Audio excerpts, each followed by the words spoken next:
Hey guys and gals, it's Logan Freeman, and this is the LiveFree Investors Podcast, where I interview investors and business owners who share investment advice so you too can live free. Today, I am talking to Rob. Rob, in a few sentences, man, tell us who you are and what you do. Hey everybody, my name is Rob Beardsley. I'm founder of Lone Star Capital. We're a multifamily owner-operator focused on workforce housing in Texas. To date, we've acquired over $100 million or over 1,000 units, and we have $100 million under management. My main focus is on the acquisitions and capital market side. So that means I'm constantly hunting for deals and I'm chasing capital, whether it be debt or equity. So that's really my focus. Interesting, man. So a lot to unpack just right there. I will say this. I posted just recently because we just went through our first large assumption process on a project. And, I know that everybody talks about trying to find equity and get all the equity investors and all that good stuff, which is important. But right now, and I know people say debt markets have cleared up, it is difficult to get a deal done from an assumption standpoint, or it's not as easy as folks, I think, may think it is to actually go get really good debt. So talk to me a little bit about that piece, man. Like, give me your thoughts on debt versus equity. I know you focus on both of them, and maybe some of your recent experience, because I know you guys are active right now and working on getting deals closed. Sure. So as you know, the debt markets were really thrown out of whack because of COVID. And the big shining light in that process for multifamily were the agencies, Fannie Mae and Freddie Mac, right? Those agencies originate about half of the loans for large multifamily properties to begin with. And in COVID, because they're backed by the government and they have a mandate to provide liquidity to the housing market, they really stepped up to the plate and continued to make loans and get the job done through COVID. And so that was great. But then on the other side of the equation, you've got the debt funds and the CRE, CLO lenders that are originating non-permanent financing. And that market was just torn up and it was all in disarray. And so when people are talking about the debt market coming back, they're mostly referring to the bridge side. Mm-hmm. And it is true to an extent, but from my experiences and talking with these bridge lenders, yeah, their money's available, but it's for that perfect clean deal that just checks all their boxes.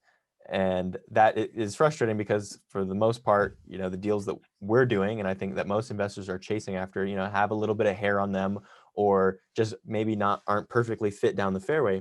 Because if they are perfectly down the fairway, then maybe you'll just go the agency route and you don't even have to bother with the bridge. So it's like almost bridge lenders right now are looking for bridge deals that are agency candidates. Sure. So it's tough. And from my experience in particular right now, we're working on a student housing project, and I'll tell you that lenders hate student housing right now. It is just nuts. Sure. So we're having a crazy time, finding a lender.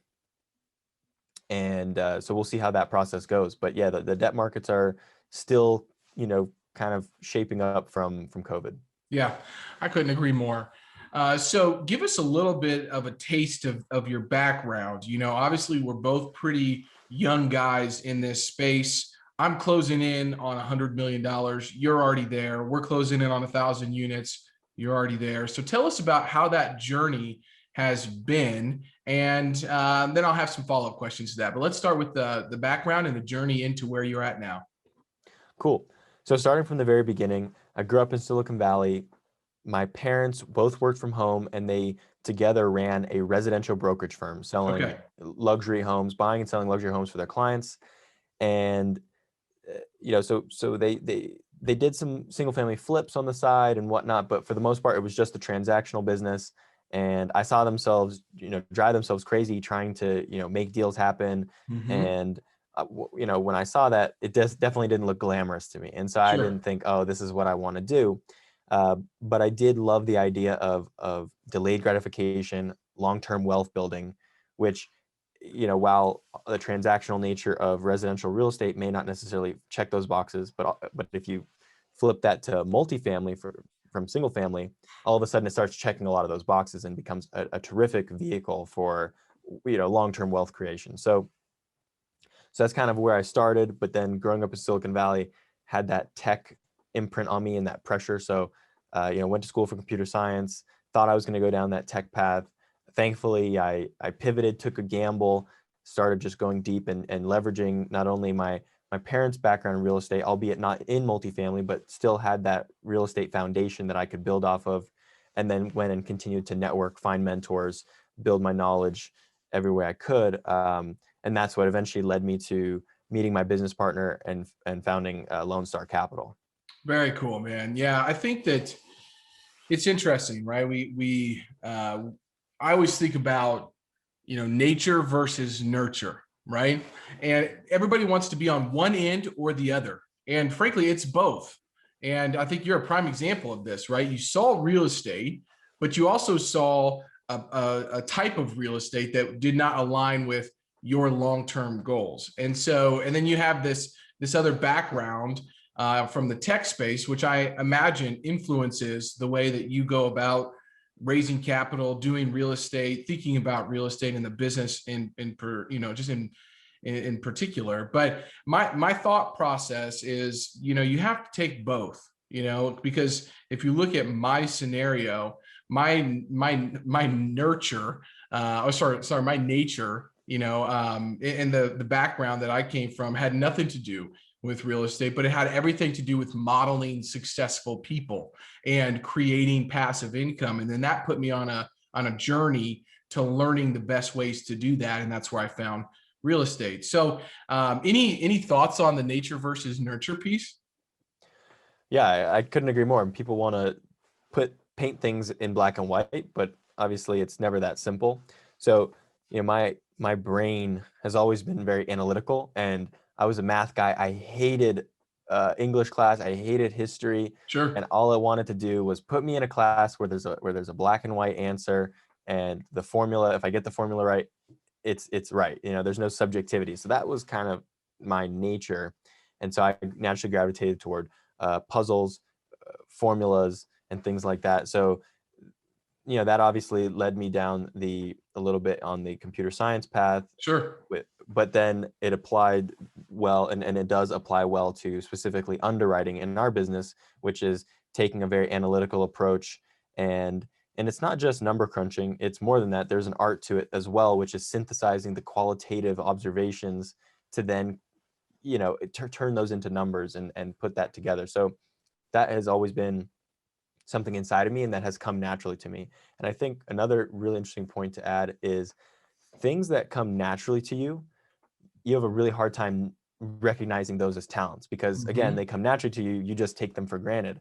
So I think it is a bit of a challenge to look at yourself and identify your strengths, because you don't really see them as strengths. You see them as givens. So I think that's, a valuable lesson for people to really hone in on what those skills are and then further develop them. Yeah. I agree with you wholeheartedly on the underwriting piece.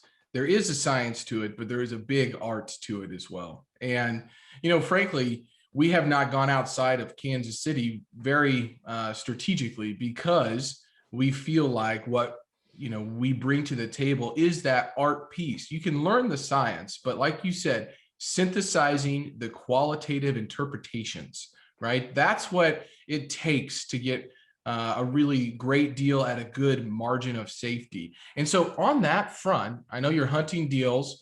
The article that I read said you guys have had some success or have a deep pipeline already this year. Give us your synopsis of kind of the perfect storm, which is, in my opinion, the perfect storm that's brewing for the commercial real estate, and kind of your outlook for this year and what you're focused on, man.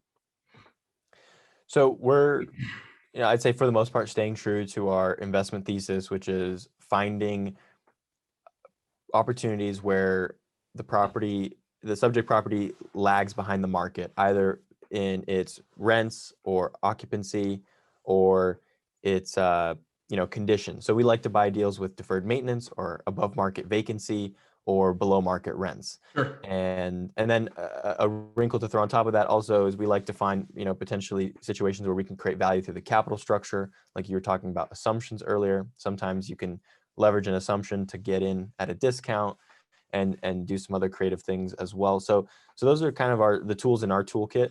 And that's in contrast to kind of the more typical value add where you've just got the before and after pictures and you've got a pretty renovation and you're trying to push rents, to the max of what the market allows. We understand that strategy and it works, and we don't we don't just throw it away. But at the end of the day, we much prefer to find things that are broken and fix them rather than trying to, upgrade things, if you will. Yeah. So that's what we're looking for. And I think so that puts us more so in like the C plus, B minus category of property. Sure. And, I'd say it's been very tough to find deals, as really across the spectrum, not just in our particular strategy. But I think, the reason for that is because there's so much demand from investors, and investors have been spoiled over the last 10 years from really the fantastic returns that we've seen over the last cycle. Absolutely. And so they've got that historical bias thinking, oh, wow, a 20% return is normal. A 15% return is normal. And so, but when an investor looks at the market today, they're not seeing the 15 and the 20 that they saw yesterday. And so what do? Most often is they actually go out and take more risk. They find ways to either, increase leverage or take business plan risk to try to get to those returns. And so it's kind of crowding that value add space and, the riskier deals, if you will. So that's made it a bit of a challenge for us. Yeah. So that's a slight pivot for us, is we think there is an opportunity in the more core plus cash flow space, with the caveat that the 10-year treasury has run up to 1.6% today. It's unbelievable. So if you're looking to lock in fixed rate debt, I mean, your cap rate spread has compressed substantially and taken some of that opportunity away. But yeah, that's kind of our strategy and outlook. I think, as the big overarching trends are nothing but positive for multifamily. Maybe if we zoom in on delinquencies today and unemployment today, there are certainly challenges. Sure. But if you look at the macro, home ownership is declining. The desirability of rentership from a cost and culture perspective is rising. That secular trend is just really strong for multifamily. Yeah. I mean, I think a big point that you touched on there is home ownership is declining. And it might not even, because there is a part of it because people, want to rent, but there's also a lack of supply in a reasonable price. I mean, Kansas City's down to 1.9 months worth of inventory, the lowest we have been at in 10 years. And, frankly, the stuff that is on the market is extremely expensive for most people, so then you get into renting by necessity. And, frankly, that's the space that we both play in, right? It's kind of some of that workforce housing, C up to B minus kind of asset class. And they're not making any more of that because they cannot. You cannot build a Class C deal unless you're utilizing low-income housing tax credits and you have a LURA for 15 or 30 years, And so, I think there's a great thesis on that. But I also like the fact that you mentioned the overarching trends, right? And the macroeconomic trends. What I'm trying to, I think, differentiate are what are new trends and what are trends that were already happening that COVID-19 just exacerbated. And so that's my next question for you, Rob, is, keeping up to date with the current opportunities and trends can be a real challenge. And just tell me about your thoughts on how you're overcoming that on a regular basis, and how you're getting investors to kind of feel comfortable with your investment thesis and the way that you're staying up to date. So I think a really big way that investors can get comfortable with a deal is through basis. So there's a lot of things that can change on a deal. The income can change, the expenses can change, the outlook of growth for that market can change. But something that you can't take away from a property is the basis that you buy, right? So it's so important, the price that you're paying. And so, like we're talking about workforce housing, if you're buying something for $60,000-$80,000 a unit, and you're in an infill location where the replacement cost is $200,000 per unit, that is a strong basis play. Absolutely. And if maybe on a 1 year, 2 year, 3 year, 5 year basis, even there could be some, fluctuations or in value and whatnot. But over a 20-year period, that basis that you're at is going to really pay off. So sometimes you can really reduce your risk by having a longer term outlook.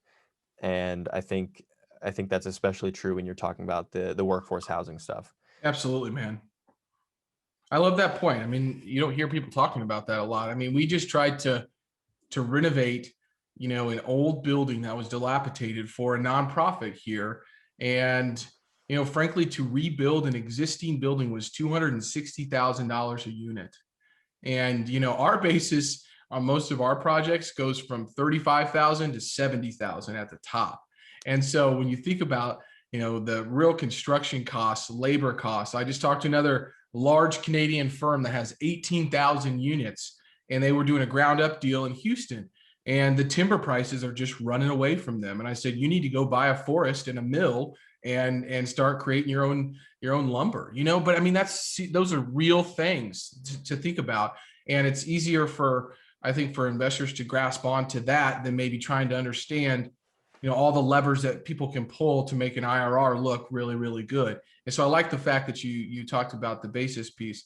Where do you intake information from? You've talked a lot about some things that people don't usually hear, right? You got the U.S. Treasury. You've got some other things that you're synthesizing, qualitative data. So tell us about what you're doing on a regular basis to stay on top of that. Like, where are you intaking information from, and what do you like to study?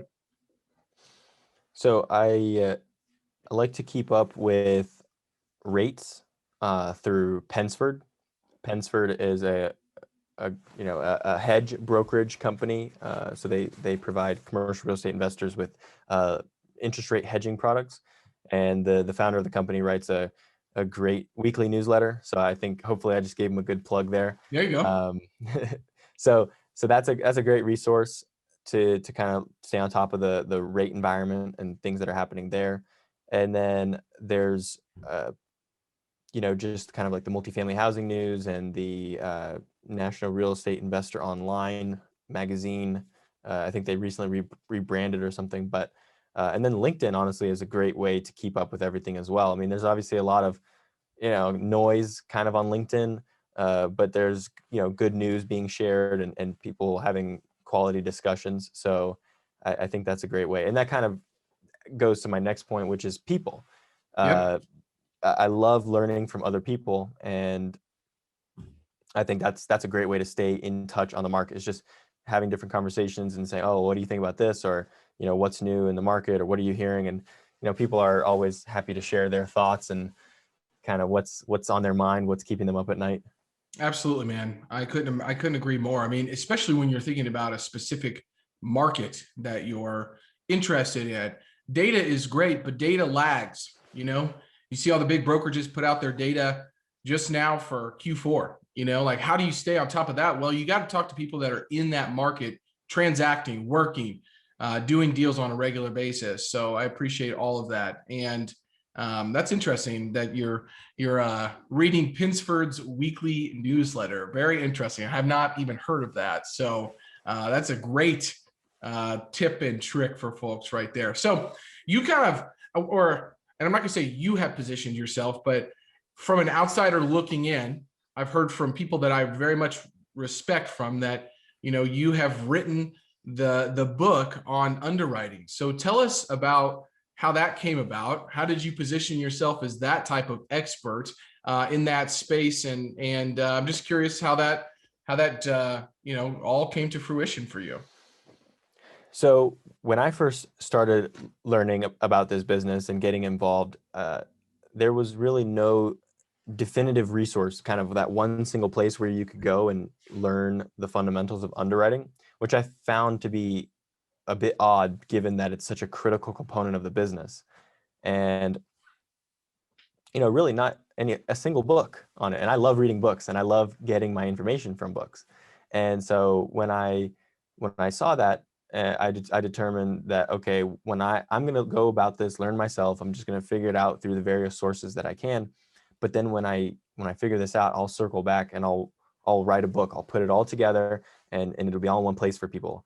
And, that was the idea, and that was a romantic idea. But then what started happening as I was, getting more involved in the business and doing podcasts and sharing my insights on underwriting, writing my articles and whatnot. I mean, I was getting emails weekly saying, how did you learn this? What are the books you recommend? What are the resources? What course did you take? And I just really had nowhere I could point them, no direction to point them to. Sure. So then I just realized, wow, this is a big need in the market. This is a gap, a genuine gap in the market. And so that's where I set out and, sat down, wrote the book, started it a little before COVID, and then COVID hit. And then I kind of, told myself, well, this was in March, if I'm going to be, locked down, then I'll just sit and write. And so I, thankfully was able to crank it out and then publish it in May, and it's gone super well. Yeah. And so tell me the best, well, I mean, obviously publishing the book and getting it out there, any type of book is not an easy feat to get through, but what are some of the unexpected responses and or benefits from kind of being the thought leader there and putting all those thoughts together for people? Yeah, I think there's a ton of benefits. The way that people, treat you with, being a published author, and, it's a lot easier for them to come to you as the expert, whether they want to have you on their podcast or, work with you in some capacity. Yep. Obviously, it helps for investors. And, one of the main reasons I wrote the book was not just for sponsors looking to improve their underwriting skills. I also wrote it so that investors, passive investors, could change their perspective on underwriting and see it as an approachable subject and not something that they should just leave up to the experts. Sure. So I wanted to empower investors to be able to, essentially look behind the curtain and see for themselves. So I think that response has been great too. I love the fact that passive investors are reading the book. That makes me, really excited. Yeah, two schools of thought there, Rob, right? I mean, and we're going to talk about this next, but like when you think about busy W-2 investor, there's I think probably two buckets of people. One that is going to take that initiative and they want to analyze all of the deals and understand it. And then you've got this other bucket of folks who are saying, hey, I'm more of a relationship type of person, and I'm going to trust you if you understand that. But I do think that there is an important lesson here that investors have to know the assumptions that are being made on the projects that they are investing in. I mean, I would not just go invest willy-nilly in Walmart or Amazon or eBay or any of those without understanding where their business model was headed and the risks, right? And that's where you get, the information for these real estate deals is the underwriting. And, I partnered up with a guy who I would love to get you guys together and just talk about underwriting, because this guy builds Excel models, from scratch. There's no template. And I'm sure you do that as well, because you couldn't find something out there that was able for you to model certain scenarios and actually get to the information and the answers that you were looking for. But long story short, man, I think that it's so crucial for investors to at least understand that the assumptions being made impact the underwriting so much. And one thing that I love to look at, and I'm gonna ask you this question in a second, but one of my favorite underwriting assumptions that we like to kind of test other people's deals through is, let me see what that EGI is currently. What's that effective gross income? And then what are you projecting that first year? I just like to see that spread, because, for me, if there's a big bump in year one, as a real estate operator myself, I know that there might be some rose colored glasses. And so making that first year, now you make up a lot with interest only debt in that first year as you're getting to stabilization, and hopefully your business plan is being implemented so your EGI catches back up whenever you have to service that debt. But we're getting into the weeds a little bit. But I love to see kind of what other syndicators and GPs are modeling out for that first number. But when you look at a deal, or I'm sure you've looked at a lot of passive investing opportunities, but also when you're starting to model those deals out, and the business plan for each one is specific to the property. I understand that, but like, what is that one thing that you're looking at to say, oh man, this is probably a little aggressive, because this word conservative is so overused that we are now ruining the actual meaning of conservative in these underwriting assumptions. So when you're looking at a project, man, like, what do you look at first? So if I'm looking at just a put together model and I'm just kind of analyzing the highlights, I exactly like what you said, in a little bit of a different way, but I'm looking at definitely the in-place EGI, which is essentially just the in-place revenue. And then I'm looking at the pro forma revenue. Yep. So I'm first just looking at it from a static perspective, not necessarily on a trend basis of Sure. year 1, year 2, year 3, but just the static jump.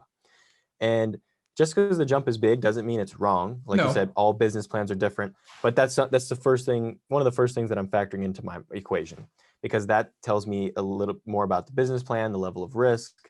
And so I think there. Then the next step I'll probably go to is look at the timeline to get there. Sure.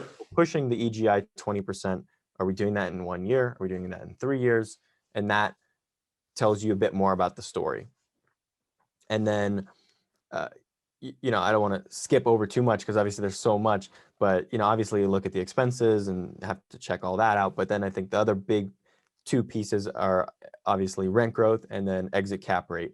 And so on the rent growth, that's kind of just a personal preference thing where you feel comfortable. And this is why I think even passive investors should run a deal through their own model, because, whether you use 2% or 3% rent growth, that's just up to you. But recognize that you're going to have different return projections for those. And so whatever your benchmark is, right? If you're a guy that likes to, or a girl that likes to project 3% rent growth in your model, that's fine. But maybe you should have, slightly different return hurdles or, IRR projections than someone like myself, who's typically more so doing a 2% rent growth, right? We could actually be talking the same numbers, talking the same deal, and we like it equally, but we just kind of have some different inputs and different metrics to go by. So, and then lastly is the exit cap rate, which, as you know, is a highly sensitive input, given that it determines your projected sale price. And if we're talking value add, then we're really generating most of the value of the deal and the return of the deal upon sale. So it's critical to get that sale right. And a lot of people get, in my opinion, kind of too caught up in the actual cap rate itself, and they're not looking at what that cap rate is saying on a actual price basis, price per unit, price per square foot, right? At the end of the day, you're just using that number to plug it in and then see, what price per door and price per square foot you're selling at. And then you need sales comps and need, kind of a sanity check to say, well, does this make sense? Absolutely. And so, yeah, that's kind of the quick high level. Yeah, I appreciate that. I think that we look at projects very similarly. And, one thing that my partner does not allow us to do is typically, now, if it's an opportunistic project, this is a different conversation, but typically on our light stabilized, light value add, more stabilized projects, that entry cap rate doesn't get to, the exit doesn't get to be below it. And so, frankly, there's plenty of the great debate of where cap rates are going and all that good stuff. But, I think that it comes down to the person that you're investing with really understanding that market. And I can't overstate that enough, is like, typically all of our horses, let's just take a racing, kind of a racehorse, analogy. All of our horses are commercial real estate. And right now it seems to be a lot of multifamily, which is fine. But really what makes a difference is the jockey, and who's pulling the strings. What are they going to do from an operational standpoint? And I just want investors to hear that. So I want to ask 2 more questions. The first one being 2020 was a very interesting year. Did you guys do any transactions last year during 2020? We did, but they occurred pre-COVID. We closed 2 deals in January, and then we did not complete any acquisitions for the rest of the year. We launched our preferred equity strategy in the middle of the year Yep. in light of COVID, All and that. we recognized some of the structural changes in the capital stack, and so we were able to make 3 preferred equity deals happen, which essentially preferred equity is a way of lending equity into a partnership. So you're investing equity, but you are treated with a priority on the distributions, and so you get paid first out of all the investors, and so it's more like, on the equity side, it's more like debt because we don't get Right. any of the upside. So we're trading upside for the downside protection, and that's the opportunity that we saw with COVID is we wanted to have that downside protection. So we did a couple of those deals in 2020. Is that business model going to continue, do you think, in the near term? So for just generally speaking, preferred equity, in my opinion, is a great all-weather strategy. I think it's a great business model for us specifically. Now that we're ramping up more on our acquisition side again, preferred equity is absolutely taking a back seat. Sure. But it's something that I would love to, keep in our arsenal and grow over time. It's just not necessarily the primary focus. Yep, makes a lot of sense.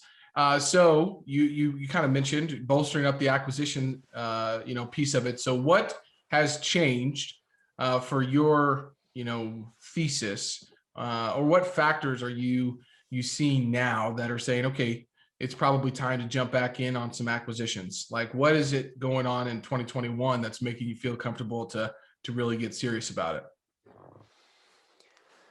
I think there's maybe not one big thing, but some smaller things like the reduction in the COVID reserves from the lenders. Sure. That's helpful. That's nice to see, and that's kind of indicative of us heading back into that more stable direction. I think there's an element of there was a lack of transaction volume in the middle and towards the end of 2020. It started to pick up, and it's really picked up Q1 of 2021. And so I think with just more transaction volume, it allows us to look at more deals and hopefully find the one that works for us. And I think a lot of people, we've had a really unique situation here. Like, this recession has been so unique where we haven't really had many forced sellers. And certainly when you look at multifamily, because of the way it's performed and because of the way it's typically financed, we have had almost zero forced selling in multifamily. Right. So to say, oh, I need a COVID discount and I'm going to scoop up a bargain, it just doesn't exist. So I think we in 2020 were kind of playing a wait and see because we were thinking, well, you know what, maybe there'll be some bargains, maybe not the deal of the century, but hopefully some discounts towards the end of the year. It didn't really happen, and now we're kind of essentially accepting that reality and moving on. Yep. I would agree. And the last part I want to talk about really quickly before I ask you a few more personal questions is, because this is, like I mentioned before we started recording, this is my time to tap into your brain, right? And so any trends or opportunities that you're seeing right now in the space? You talked a little bit about forced selling. Do you see that happening in the future? So many people have different perspectives on this. We just kind of keep pushing on the same investment thesis that we have been in the past, and it's worked out great. And the deals that we did last year are performing fantastic. But I'm just curious to hear your thoughts on that. Let me ask you the actual question. So, any opportunities that you're seeing this year that maybe we didn't see last year, or is it more of there was a lack of clarity and uncertainty last year that with the vaccines, the new administration, all of these different things are starting to clear up? I think one opportunity is definitely on the student housing side. Yeah. Like we discussed early on, the debt market still hates student. Sure. And obviously, we as investors, we underwrite deals on a levered basis. So the debt influences value. And so right now, because of the unattractiveness or lack of availability of debt in the student housing market, I have to imagine that is impacting values. And so to the extent we can find opportunities where a seller is wanting to sell now and is willing to take a discount based on where values are today influenced by debt, I think that is a unique opportunity. Yeah. Well, I'm watching that student housing space very closely. We've got some colleges very close to us here in Kansas City, and I've seen some stuff starting to trade back into that. What I can't stand hearing in the industry is these generalized statements that nobody's going to go back to the office. Colleges are never going to have the enrollment. Like, people will never move back to San Francisco. Really? Because they already are, and so I love to hear that, when everybody else is zigging, you seem to be zagging. So I appreciate that. Okay. So I'm curious, man, you've had some success. You guys are on the right path. You've got some great things going on. What's the best advice that you've received as an investor and a business owner up to this point? Best advice as a investor and business owner, I would say, one of the best things as an investor is the best deal that you do. Your best deal is the one that you don't do. Meaning, a home run deal is not as good as a bad deal is bad, or, hopefully that made sense. So I think being patient and just not and avoiding mistakes, especially early on, avoiding fatal mistakes is critical. So I think from an investment standpoint, that's great advice. From a business standpoint, I think, and I don't know if this is necessarily a new thing. I think marketing has always been super important, but I think today's currency is attention. And so I think being able to contribute, I think the direction that marketing has headed is incredible. I think content marketing is really the only form of effective marketing left. And it's such a mutually beneficial way of going about your business, because what content marketing is it forces someone like you and I to give a bunch of free information, and that benefits people who are seeking that information. But then at the same time, what that does in turn is it establishes our credibility. Sure. It brings like-minded individuals to us and grows our businesses. So I think that is terrific advice. The sooner you get on this thought leadership and content marketing train, I think the better. Attention is the new currency. Couldn't agree more. This is the most important question of the podcast. I've built a whole lifestyle, a whole brand. It's my strive every single day is to live free. So any advice, or what's your best tip on how you live free on a regular basis, Rob? Well, as entrepreneurs, we have the luxury of working any of the 12 hours of the day that we want. Mm-hmm. So you can work at night, you can work during the day, but as long as you work 12 hours, you're good. So I think that's to me, that's the value. Is I want to work, and I think there is freedom in structure. So if while it does sound romantic to be able to, oh, you know what, today I'm just going to wake up on the beach and then I'm going to do this and that, there's a time and place for that. But I think,